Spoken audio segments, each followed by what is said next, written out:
Greetings, cryptids and wilder people of the internet. I come to you today not just to be my usual delightful goblin self. Well, that, but I have an announcement that seems silly now that I'm making it. By the way, I don't know what this is, but that's it. It's very, very bad. I am not drinking anymore as of a little over a week ago. This decision has been mightily thought over many times over the past year. 2 years, actually, now that a year and a half. Golly. So why? Why, Luke? Why now? What better time to indulge than the apocalypse? I don't disagree. But, oh man. So, I have anxiety. That's not, news. I'm just going to go back to where this all started in about 2008, 2009. I was seeing a new psychiatrist.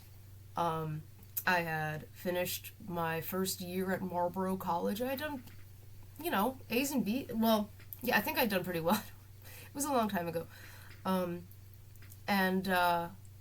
I really was happy with the meds that I was on.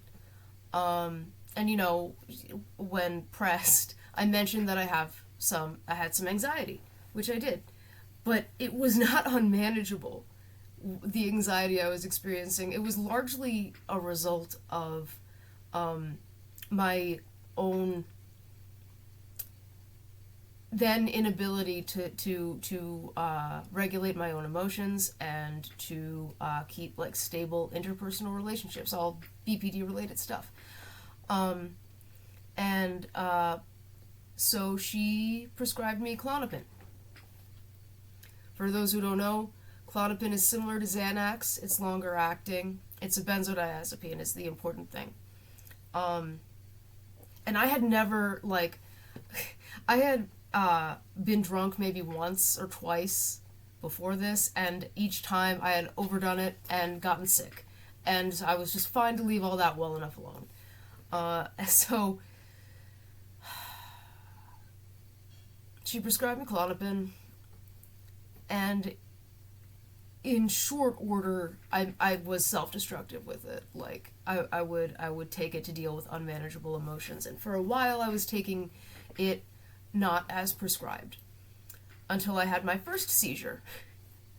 What facilitated that was I'd been on Klonopin for a few months, not very long, and I'd had my big psychedelic awakening, and had decided that, psychiatric medication was poison, and I was done with all that shit, which was ill-advised. I was doing a lot of stupid shit at that time, so I stopped all my medication.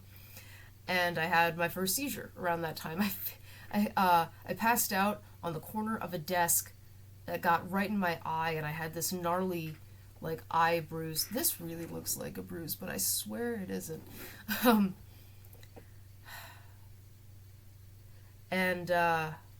So I started taking my meds again.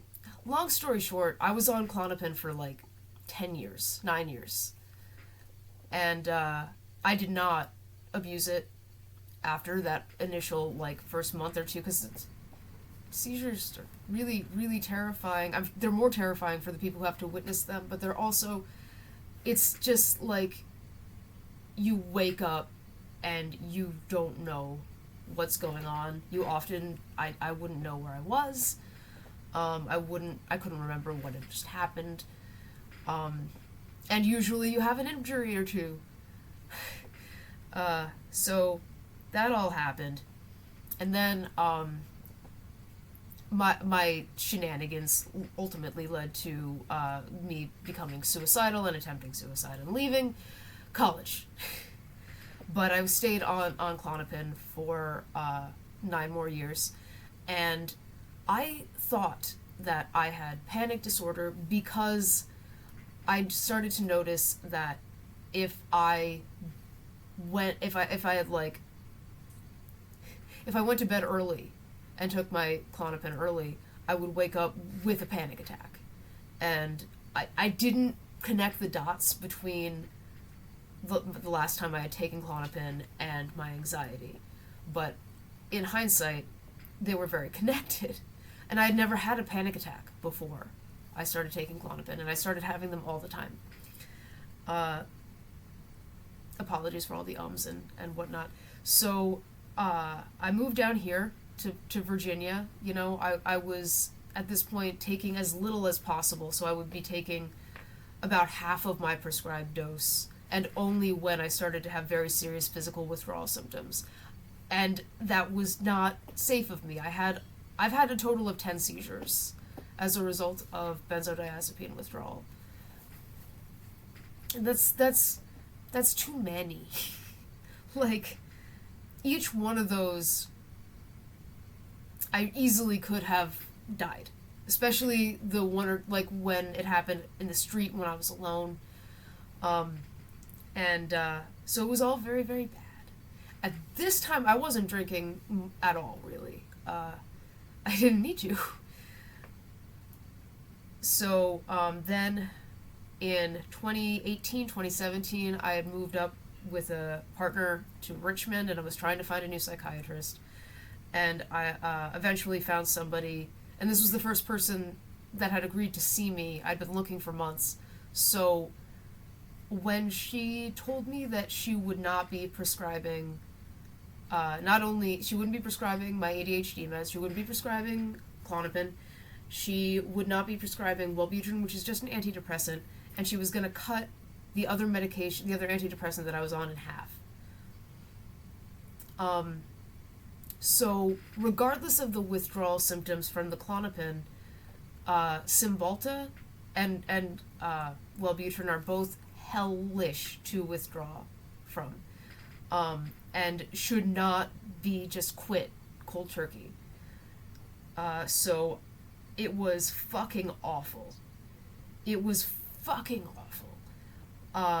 To avoid having a seizure, I contacted my GP and asked him to prescribe me gabapentin, which he did.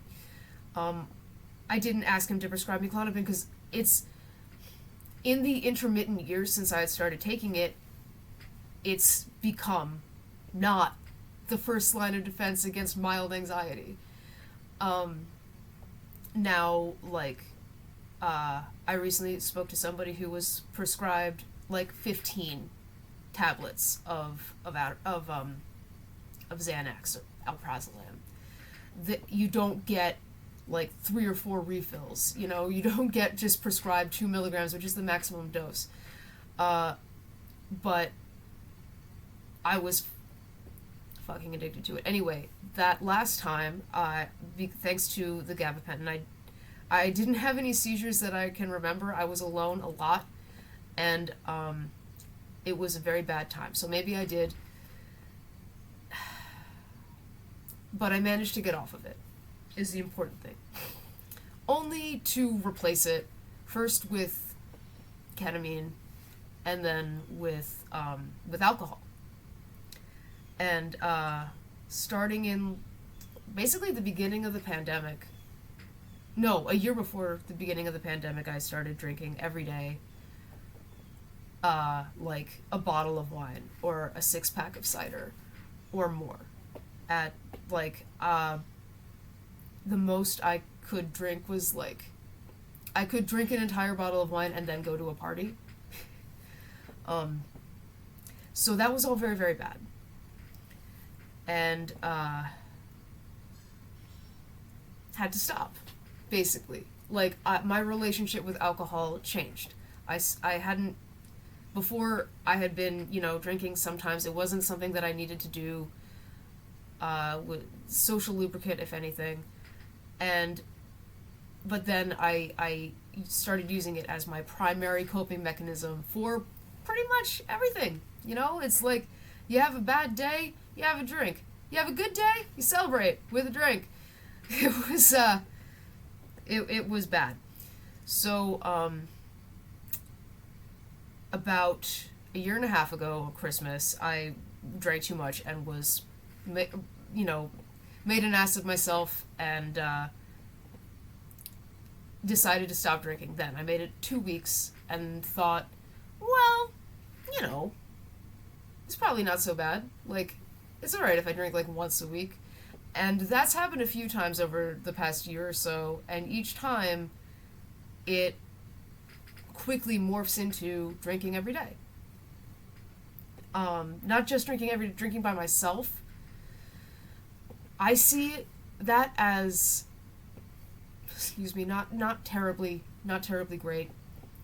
Because then it becomes this constant that, like, you just do when you're bored. And being bored is my biggest trigger for any substance use, any self-destruct. Like, I don't deal well with boredom. It's a big trigger for me. And over the pandemic, I was bored a lot. So once I started using drinking basically to cope with life, and doing it every day, and doing it to excess every day, first of all, I gained a lot of weight, which is not the most important thing here, but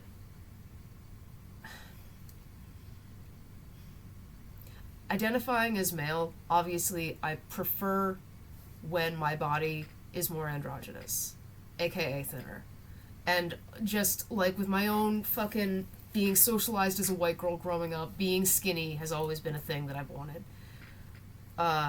So when suddenly I wasn't fitting into any of my pants anymore, and, like, I was seeing, especially, like, in my face, all of this weight gain, I stopped going out in public.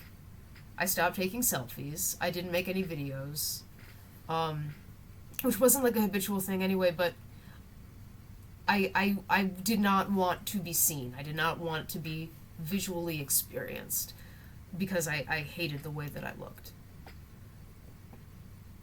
Then,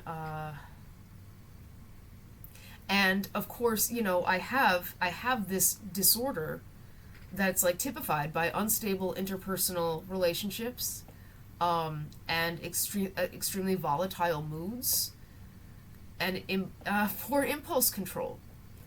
Alcohol doesn't help any of that. It makes all of those things quite a bit worse, actually. And while I can see what I was going for, you know, because the emotions, they don't seem so bad when you sort of shut down your prefrontal cortex, but that's an illusion, or it was for me. I just stopped regulating my emotions, and suddenly, like, my prefrontal cortex is always monitoring the thoughts that I'm having to try to identify the disordered thoughts before they get out of my mouth and destroy my relationships. This whole process would completely shut down, and I would say horrible things, especially to my boyfriend. Just, like, it would be just this automatic thing that would shut on. Or, yeah, whatever. So, like, I would get, you know, I would find myself, I would go on the internet, I would see somebody would be wrong on the internet, and that would be my whole evening. It would be, like, just, like, butting heads intellectually with people who were never going to agree with me, just to feel better about myself and my own intellect. And so that didn't make me feel good, ultimately. And obviously, the sort of perpetual conflict with my friends and family also was not great. Not to mention, I was just more likely to do things that I regret when I'd been drinking, looking back.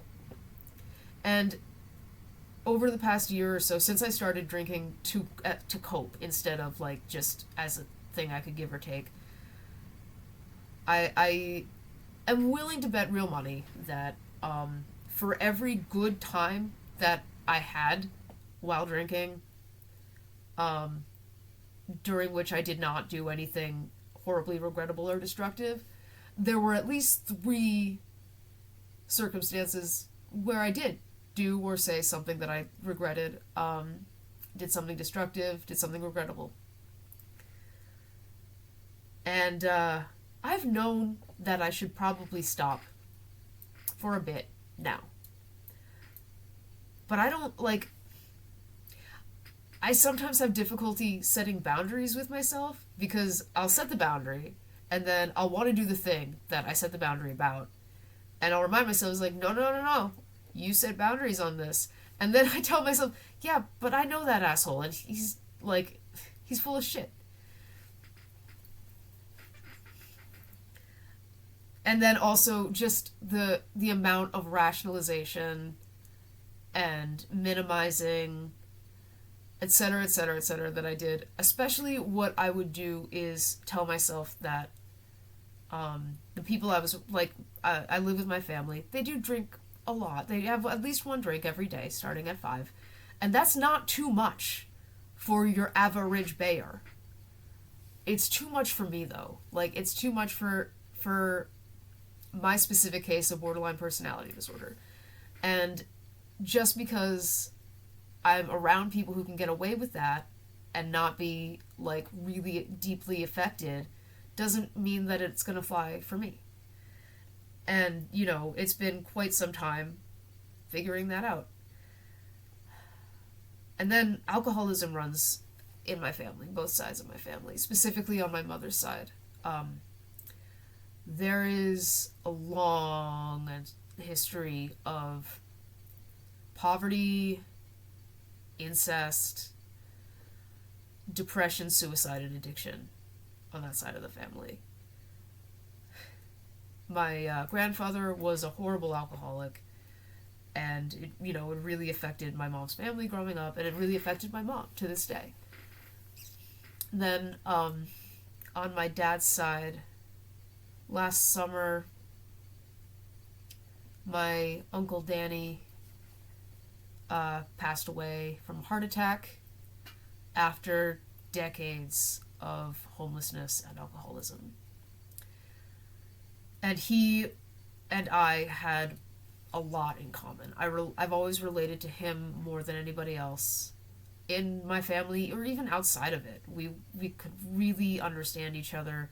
We're both very emotional, not real big fans of ourselves.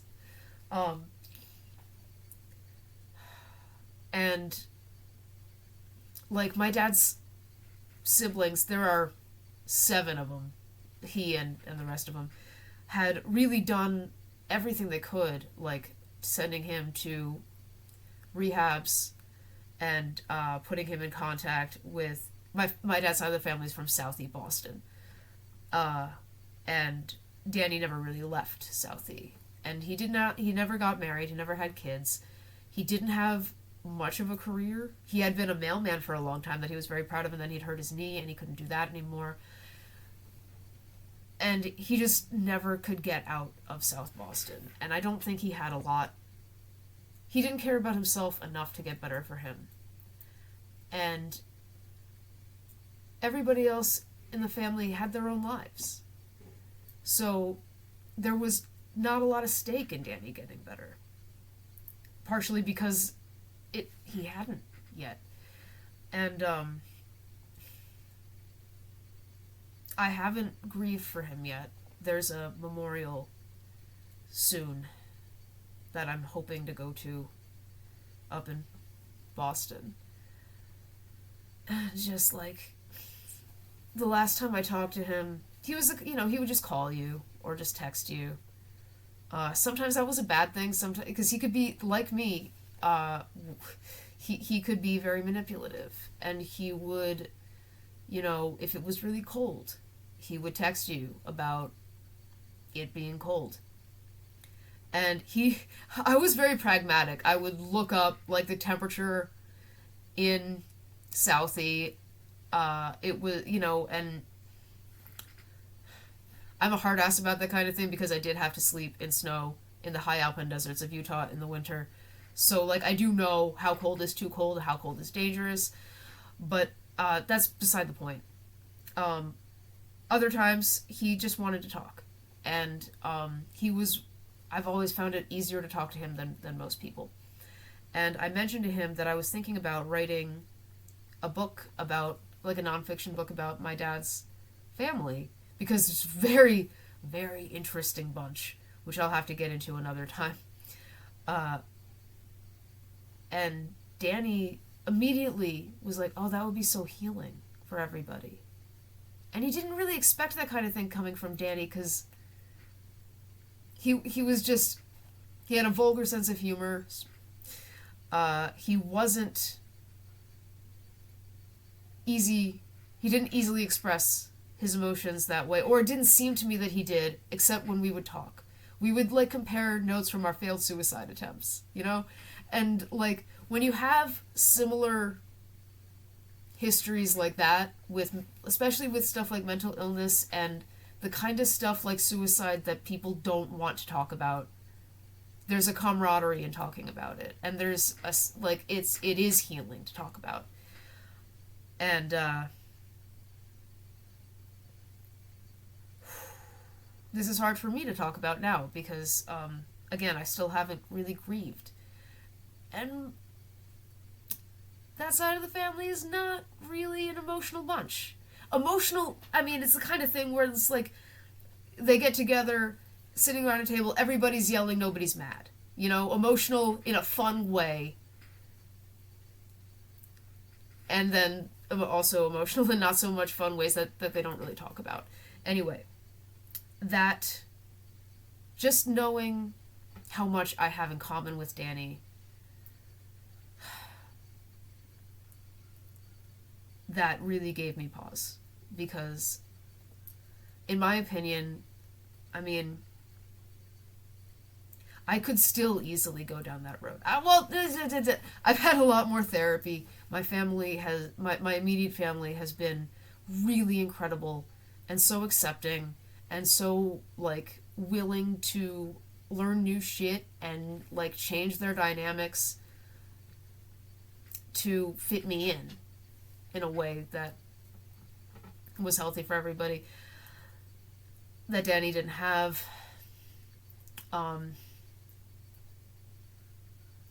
But just the like, emotional volatility, low self-esteem, using alcohol as a crutch socially to like compensate for debilitating social anxiety.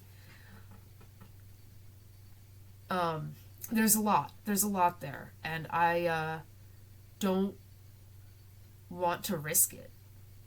I've got alcoholics on both sides of my family in my history, and I have, like, I have like a mental illness that should come with like, do not drink, whatever. And most people with BPD do develop substance abuse problems at some point, because it's not just that our emotions are volatile. I may have mentioned this before, that, like, when we're in a horrible place, a horrible moment, we're trapped in that moment for eternity. We lose all sight of anything that we may have felt before or may feel again. This is not a temporary thing. This is all that there is, and all that there has ever been, and all that there ever will be, which is why we can do some pretty extreme stuff to get out of that moment.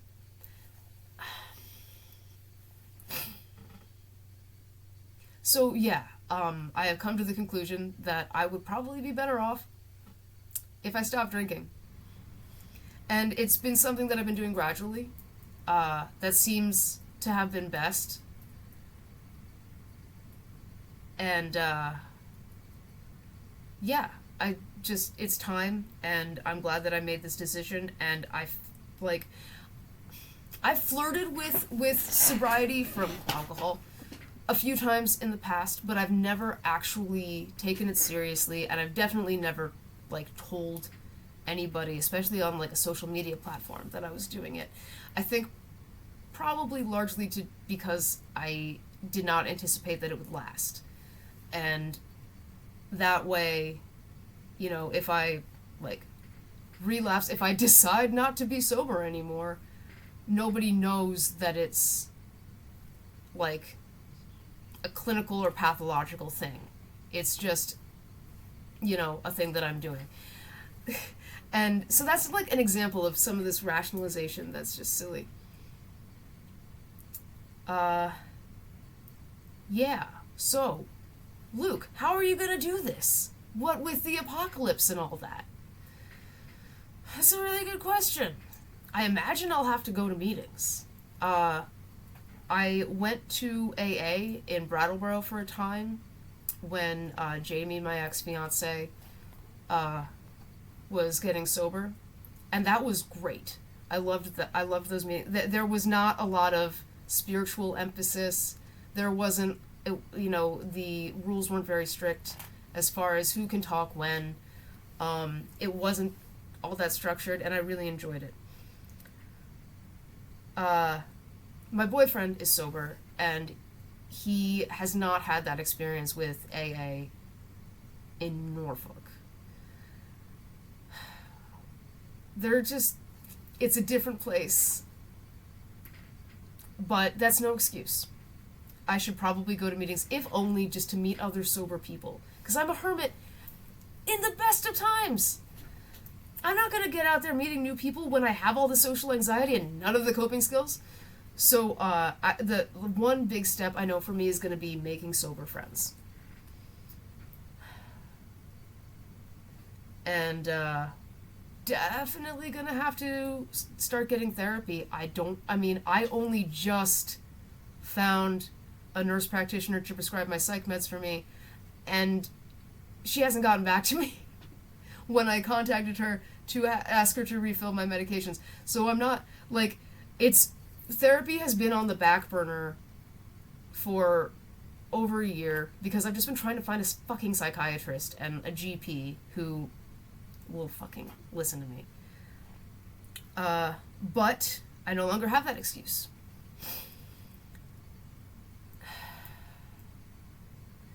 I am hesitant to look for a therapist because my experiences with therapists in Norfolk have been exclusively bad. My first therapist had a lot of good points, but when I talked to her about being trans, she suggested that what was behind that was like an invasive medical test that I had as a young kid to do with a UTI, and she told me that I had rationalized that if I had been born a boy, that wouldn't have happened to me, which is bullshit. Like I've never lusted after having a penis. I've never fantasized about changing my bits. That has nothing to do with my gender identity. And it had never occurred to me that things might have been different. But I knew to drop it after that. I stopped seeing her not long after. And then I was seeing another therapist around the beginning of the pandemic.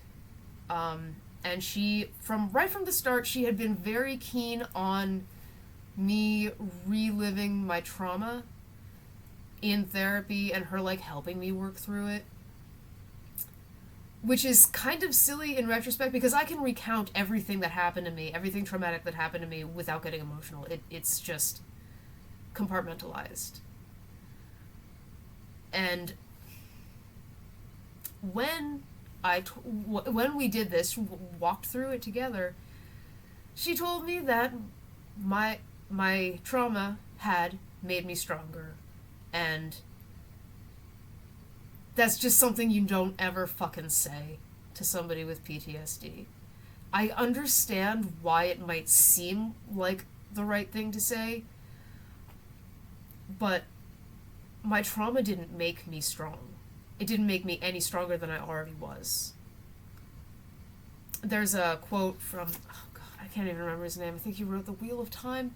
Brian Sanderson. If 10 spears go to war and 9 shatter, did the war make the 10th one stronger? No. It just identified the one that wouldn't break. And nothing good came from my trauma. Except perhaps a resolution to help to become a trauma counselor. But that had more to do with, like, the kind of psychiatric and mental health treatment that I got for my PTSD. You don't tell people, because like, it can seem really innocuous, but the logical conclusion of that statement is that, in a way, your trauma was a good thing. And I do think that people who don't have PTSD struggle with this, largely because they have difficulty making sense of this in their own minds. Because most people seem to have this basic idea that people are basically good, the universe basically balances out. Sure, bad things happen to good people, but, like, it's short term, and ultimately everything works out in the end. People who have dealt with extreme trauma know full well that that's fucking bullshit.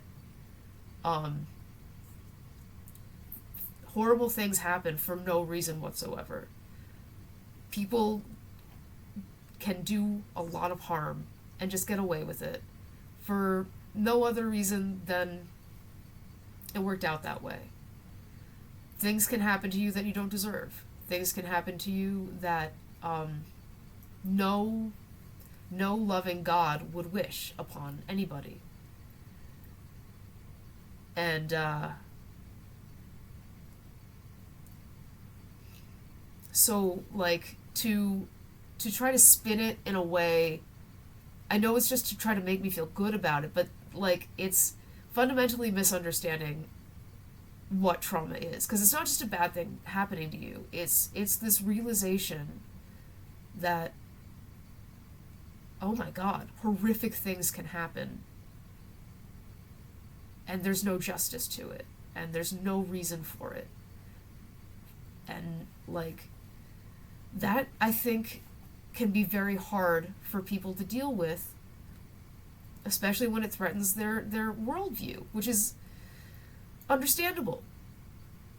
But it did, like, I stopped seeing her, because, like, I tried to explain all of this, and she just, you know, her eyes sort of glazed over. She didn't really get it. So that kind of didn't make me feel thrilled about the prospect of getting therapy in Norfolk in the future. I may have mentioned, this area I've lived in, let's see, Utah, Montana, New York, Connecticut, Vermont, Virginia. There might have been another one somewhere in there. I've lived, so, like, 7 states. And this is by far the worst place that I have lived for getting mental health treatment of any sort. My theory is that it has to do with the abundance of military folk in Norfolk. There's a naval base, and and EVMS, Eastern Virginia Medical School, because both of these populations are not well known for dealing well with or even understanding the mentally ill. Med students in particular, I have some horror stories that I may relate someday, but this video is too long already. The overwhelming sense that you get trying to seek mental health care or even medical care when you have a mental illness is that you're wasting everybody's time. That you could just, like, there's not even anything wrong with you. Just stop. Just deal with it. I can deal with it. And there's a fundamental misunderstanding of what mental illness is. And with med students and medical professionals, I think it has a lot to do with compassion fatigue, which is, you know, you're with people who are having the worst day of their life all day every day. Eventually, and when the worst, and when you see stuff like horrible, like blunt force trauma and car accidents and very serious life threatening stuff in the trauma bay all day, anything else can start to seem kind of trivial. And then, I mean, any of you like know anybody in the military who gets therapy? Because I've been involved with people who are in the Navy and in other branches of the military, and any hint of a mental illness, you don't get therapy. You get to not be in the military anymore. So again, that sort of fosters this idea that mental illness is makes you a lesser person, I guess. Makes you certainly less qualified to serve your country. And then, you know, fucking people like veterans come home with horrible PTSD and get absolutely no help. So that sucks too.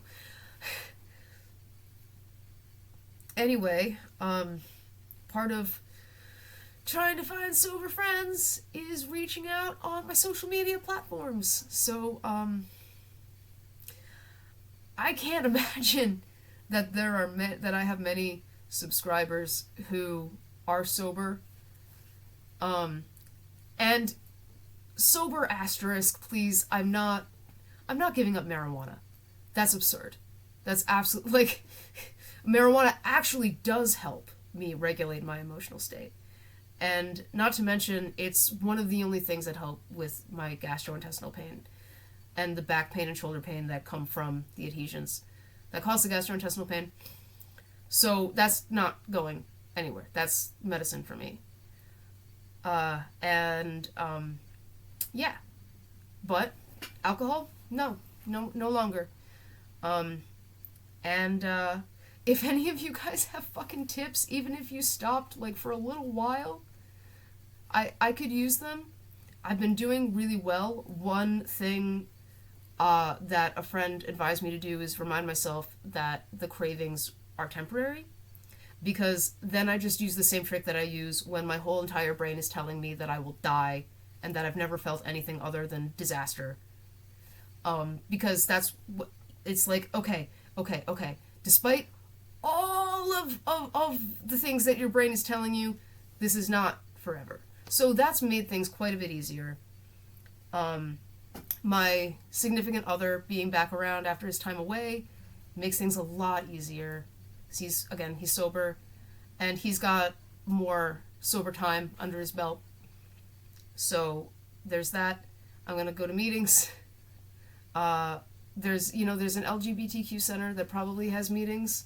I'm definitely going to start going to some drag shows, partially because I'm interested in doing drag king, drag goblin stuff, but also because I know that drag communities have a lot of sober people and a lot of people who have struggled with addiction there.